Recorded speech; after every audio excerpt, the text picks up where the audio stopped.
If you want to know how to program your subconscious mind to manifest literally any outcome, any experience, anything that you want, then you're going to want to watch till the end of this video, because I'm going to share with you exactly the specific way to speak to your subconscious so that you are imprinting and impressing it, and it impresses the superconscious field of energy with your desires and brings back and reflects in your 3D reality what it is that you've imprinted and commanded in the inner world. So the first thing that we need to understand is the difference between the conscious and the subconscious. The subconscious is like that iceberg below the ocean. It controls all of our breathing. It's responsible for almost everything. The conscious mind is just a very small part of our mind. And the conscious is really what we're doing when we're giving ourselves instructions. It's like the yang energy that is imprinting on this yin energy, or you can think of the masculine imprinting on the feminine. So what we do when we are speaking to ourselves, the subconscious responds to suggestions. So that is why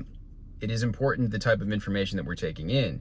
If we're taking in disempowering information, or if we have believed certain things that are disempowering throughout our youth, throughout our childhood, or even just around our environment, if we're around disempowering points of view, people that look at things through a glass half empty type of worldview, and a fixed mindset instead of a growth mindset, that's going to make an impact. And our subconscious mind is going to be suggestible to those things. What we're learning to do here is to take back control so that we are now suggesting to ourselves what it is that we want, not what the outer world or outer environment has led us to accept. So here are some ways that you can go about this. One way that you can do this is using literally suggestions, which are using phrases and statements like, I'm in the process of believing this. I believe this and this more and more every day. Things are slowly I'm becoming better and better at this skill. I'm finding more and more opportunities to achieve success with this thing every single day. There's other words you can use. The subconscious responds when you suggest to it, because if there's resistance there, that critical faculty, that door, that gatekeeper to the subconscious it's like a bouncer at the door, and it may just stop whoever's coming in. You almost have to put him to sleep like a prison guard in those Disney movies so that you can slip by that gatekeeper and impress the subconscious mind with what you want to impress it with.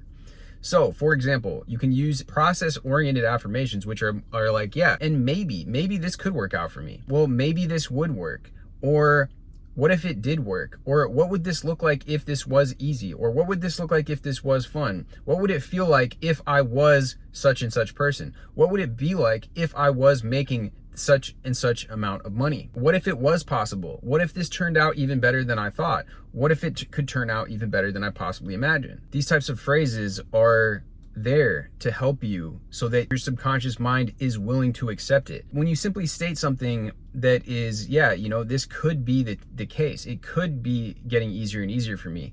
There's not much for that gatekeeper to object to. The other key to this is that you're going to want to speak to yourself and get yourself into this relaxed state. The relaxed state is what Neville Goddard calls the state akin to sleep. It's also scientifically known as the alpha state and the theta state. The theta state is a state of deeper relaxation, but really between the alpha and theta is where you ideally would like to be. When you're in these states, you can have these inner conversations, imaginal scenes, imaginal acts that you create that sum up that feeling of the wish fulfilled.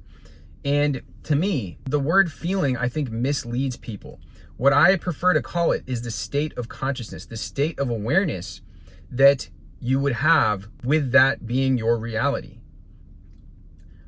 One example that I can give you is Wallace D. Wattles calls it the feeling of certainty. The feeling of certainty is something that Neville also calls the feeling of naturalness. It's that feeling of this thing being natural in your reality, this thing being certain in your reality, this thing being a foregone conclusion in your reality. That's the state that you want to tap into, and that's the vibration and the frequency that is going to get reality to respond favorably. And one way that we can tap into that is by saying the right types of phrases to ourselves, is by suggesting the subconscious. Again, the other way is to use imagery, but both are powerful and both can be used to tap into that feeling of naturalness. Ultimately, what you want to cultivate is a feeling of safety, pretty much a sigh of relief that like, it's safe for me to have this thing. It's okay for me to have this thing. You can even put your hand on your heart and just imagine that you are safe having this thing, because a lot of us feel like there is some sort of risk or some sort of uncertainty or unsafety by getting the money or the relationship or having the experiences that we're looking to have. At some level or at some point in time, we have allowed our subconscious to be suggested by these ideas that it is unsafe for me to have this thing. So really the true core essence of what we want to cultivate is that feeling of relief, that feeling of security, that feeling of underlying safety, that it is safe for us to have these things. You're going to want to imagine in the first person and in the third person. A lot of people say just imagine the first person. I find it far more effective to imagine in the first person and the third person. One hack that you can do is to look at yourself in the mirror in a visualization. So that way you are looking through the first person and the third person at the same time. But not all scenes are going to lend themselves towards imagining yourself in the mirror. It can be a good one if you're looking to imagine what having the physique is like. It can be a good one to look for having your SP, because you can imagine your SP in the mirror with you. But for other things, you don't need to do both at the same time. You can simply imagine what you would look like in that state of wealth, health, success, and imagine looking through your own eyes. But imagining both makes this more powerful. Then you're gonna wanna just relax. Let this whole thing go, let the scene go about your day, and follow the intuitive nudges. Vadim Zeland calls this following the nudges from the script. Other people call this the omens. In Paulo Coelho's The Alchemist, he says following the omens. And same thing with Carlos Castaneda. These types of nudges, these little intuitions or rustle of the morning stars, is what you will be able to tap into once you stop being so overly stimulated and in this fight or flight mode all the time. By allowing yourselves to feel safe, to feel that sigh of relief in the here and now, you're going to be more receptive towards these intuitive nudges. And one final thing that you can do here is actually instruct the subconscious. Tell your subconscious mind, and you can do this before you go to sleep at night as well, and it will go and find the answers for you. Tell it, subconscious, find the perfect thing. Give me 10 new ideas on what I can do with my business that will get me the results that I'm looking for in the fastest way, with the least amount of friction, that's most aligned with my strengths and my own creativity, that will bring me the results in the best way possible. Give your mind a suggestion like this, and it will respond. You will begin to get ideas when you begin to talk to your subconscious in this way and treat it as a friend that's in your corner. If you assume it to be true, it's more likely to be true. What you assume to be true tends to be true. If you assume that the subconscious is working in your favor, that the source energy, the field around you is actually working in your favor, is actually going to go out and find your super consciousness, that you're tapped into this field of energy and it's going to bring you those answers to you, it's going to be much more likely for it to happen than if you go around looking for all the kind of challenging aspects of this. How is it going to be hard? It's about asking yourself better questions.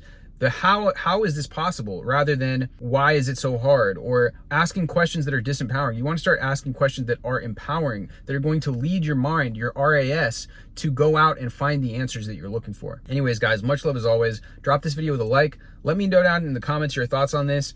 If you're interested in really reprogramming your subconscious mind, everything that I've spoken about in this video and much more is laid out in the most detailed manner that I possibly could have done, because I spent 6 months working on this book, and the link for it is in the description. It's called The Robotic Affirmation Code, the formula for successful manifestation on autopilot.